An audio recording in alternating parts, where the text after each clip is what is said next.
Order को ही stay लगा दिया जाए, यानी कि इस ऑर्डर पर आगे कोई कार्रवाई ना हो, कोई कमीशन ना बनाया जाए, कोई कमीशन कोई काम ना करे, सर्वे ना करे, ये मांग की गई थी। लेकिन इस पर सुप्रीम कोर्ट ने ये कह दिया कि ट्रांसफर पिटीशन वाला मामला अलग है, वो हम 9 तारीख को ही सुनेंगे, लेकिन अभी हम किसी भी मामले पर स्टे नहीं लगा सकते हैं। अभी इसकी क्या कॉन्सिक्वेंसेज है, किस तरह का ऑर्डर 18 दिसंबर को आता है, ये पहले हम देखेंगे, और उसके बाद अगर आपको जरूरत पड़ेगी तो आप 18 दिसंबर के बाद आ सकते हैं, हम वेकेशन बेंच पे ये मामले को सुन सकते हैं। लेकिन फिलहाल कोर्ट ने ये कहा है कि अभी हम किसी भी मामले पर स्टे नहीं लगाएंगे। अभी इलाहाबाद हाईकोर्ट जिस तरीके से अपनी कार्रवाई को करना चाहता है, जो भी ऑर्डर आगे पास गोनिका, मैं आता हूं आपके पास। आपने जो बताया, विष्णु शंकर जैन जो हिंदू पक्ष के वकील हैं, एक बार जरा उनकी प्रतिक्रिया भी देख लेते हैं, वो क्या कह रहे हैं।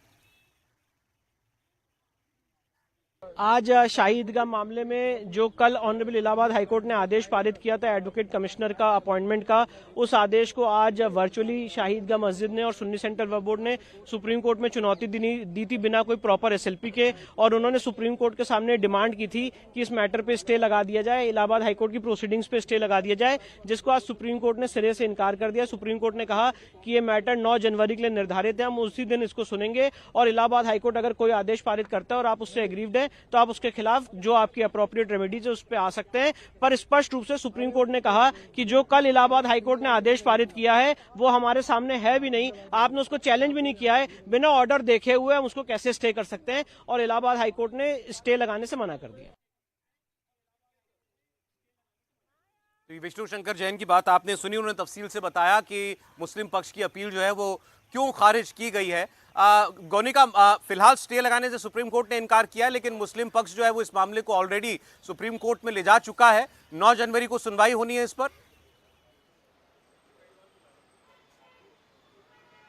बिल्कुल सौरभ, जो 9 जनवरी को सुनवाई होनी है वो क्योंकि कई सारी पिटीशंस इस पूरे मामले में फाइल हुई हैं, ऐसे में उनका कहना है कि चाहे लोअर कोर्ट में सुनवाई चल रही है या हाई कोर्ट में सुनवाई चल रही है, उन सारी पिटीशंस को क्लब करके सिर्फ सुप्रीम कोर्ट सुने, क्योंकि मामला सेंसिटिव है, धार्मिक सेंटिमेंट से जुड़ा हुआ है, इसलिए उनकी ये मांग थी। लेकिन क्योंकि इलाहाबाद हाईकोर्ट एक अलग मामले की सुनवाई कर रहा था, जो विष्णु शंकर जैन की तरफ से पिटीशन फाइल हुई है, जिसमें उन्होंने ये मांग किया कि कम से कम सर्वे कराया जाए, और उसी का हवाला उन्होंने दिया था मुस्लिम पक्ष ने कि जब ऑलरेडी रिटन सबमिशन कोर्ट ने फाइल करने के लिए उनको कहा हुआ है, तो आखिर एक अलग सुनवाई इलाहाबाद हाईकोर्ट में क्यों चल रही है, इलाहाबाद हाईकोर्ट ने क्यों इस तरीके का अलग ऑर्डर पास किया है।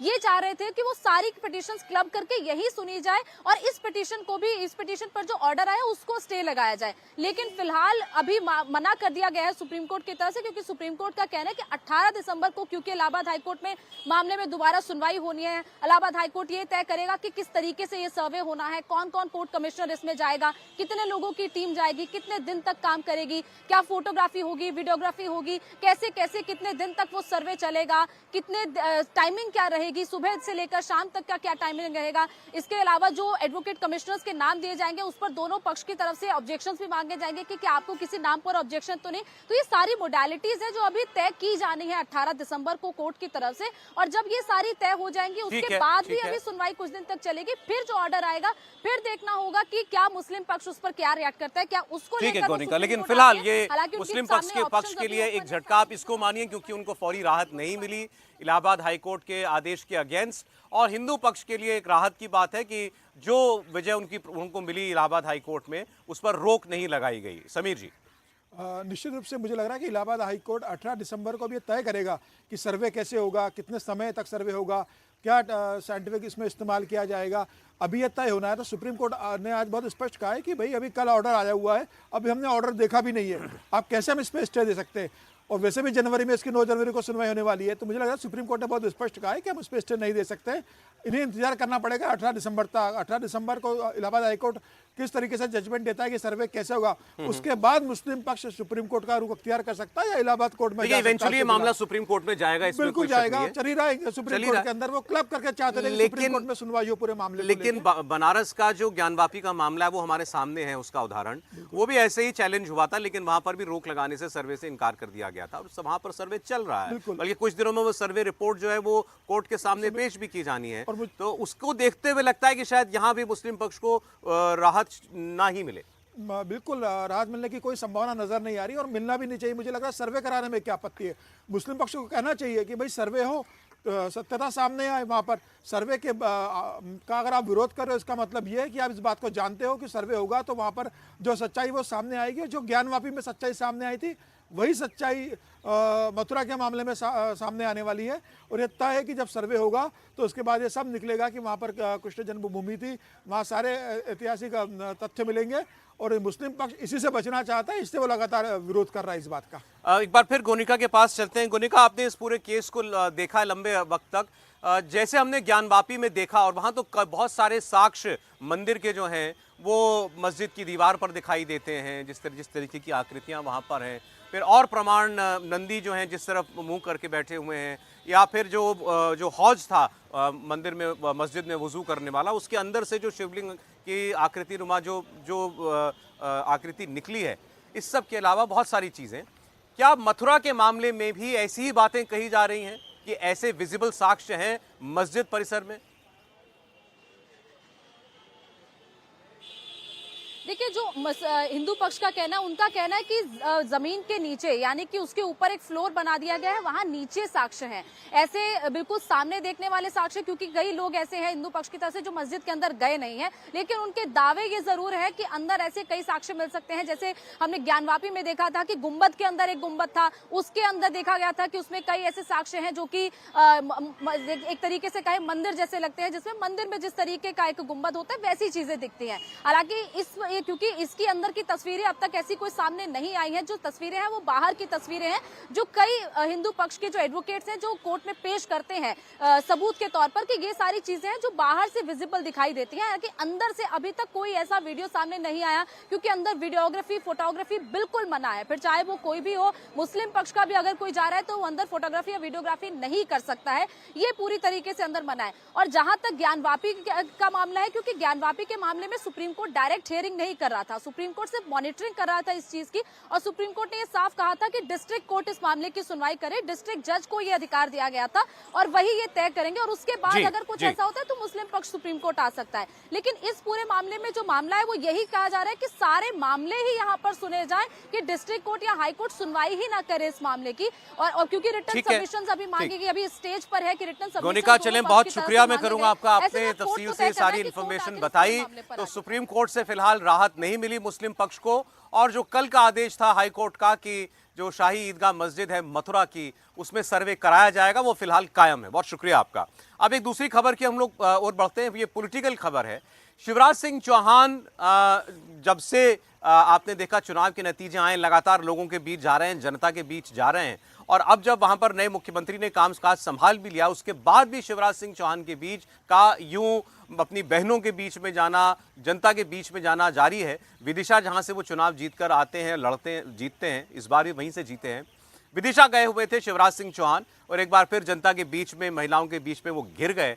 वहाँ शिवराज सिंह चौहान वापस आओ, शिवराज सिंह चौहान तुम राज करो, इस किस्म के नारे वहाँ पर लगने लगे। और ऐसे मौकों पर अक्सर देखते हैं कि महिलाएं बड़ी भावुक भी हो जाती हैं शिवराज सिंह चौहान को अपने बीच में पाकर, और शिवराज सिंह चौहान भी इमोशनल हो जाते हैं। तो कुछ वैसी ही तस्वीरें देखिए, ये विदिशा से आपको देखने को मिल रही है। शिवराज सिंह चौहान ने क्या कहा अपने बहनों से मुलाकात करने के बाद, ये आपको हम दिखाएंगे। पहले जरा सा थोड़ा सा आप देखिए वहाँ पर जब शिवराज पहुंचे तो क्या हुआ। भैया, अरे तो भैया को वोट दिया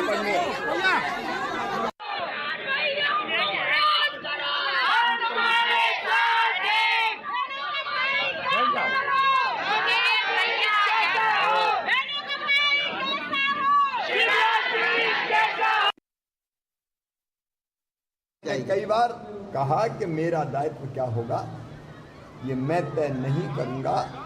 मेरी पार्टी, जो हमारा मिशन है देश की सेवा का और जनता के कल्याण का, मेरी पार्टी भारतीय जनता पार्टी जो भी दायित्व देगी वो काम करूंगा। भाई साहब, लाडली बहना चलेगी या बंद हो जाएगी? लाडली बहना जैसी योजनाएं जिनने बहनों की बदली है, निश्चित तौर पर वो चलेगी।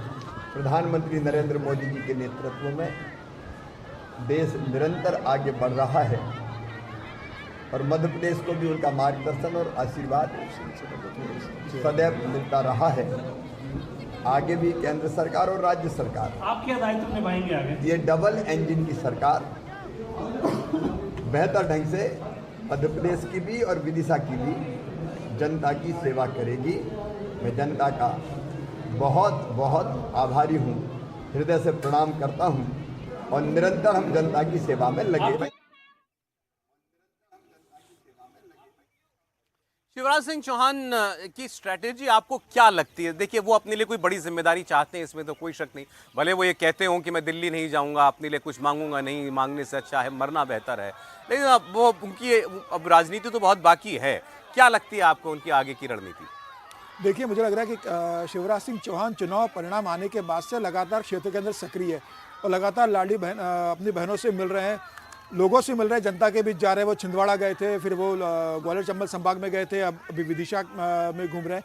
शिवराज सिंह चौहान केंद्रीय नेतृत्व को यह संदेश देना चाहते हैं कि भले ही आपने मुझे मुख्यमंत्री नहीं बनाया होगा, लेकिन जो प्रदेश में जनादेश मिला है भारतीय जनता पार्टी को प्रचंड, उसमें मेरी लाडली बहना योजना का, मेरे 18 साल के कार्यकाल का, मेरे मुख्यमंत्री कार्यकाल का योगदान रहा है और पार्टी उसे नज़रअंदाज न करे। मोदी सर्वोच्च नेता है, लेकिन मध्य प्रदेश का भी मैं बड़ा नेता हूं। वह पार्टी को संदेश देना चाहते हैं और मुझे ऐसा लग रहा है कि जब सरकार का गठन हो गया, मुख्यमंत्री का शपथ ग्रहण हो गया है, कि कैबिनेट का गठन मुझे लग रहा है मंत्रिमंडल का 2-3 दिन के अंदर हो जाएगा। शिवराज सिंह चौहान को लेकर केंद्रीय नेतृत्व भी इस बात को मान रहा होगा कि शिवराज सिंह चौहान को खाली विधायक छोड़कर कैसे मध्य प्रदेश में रखा जा सकता है।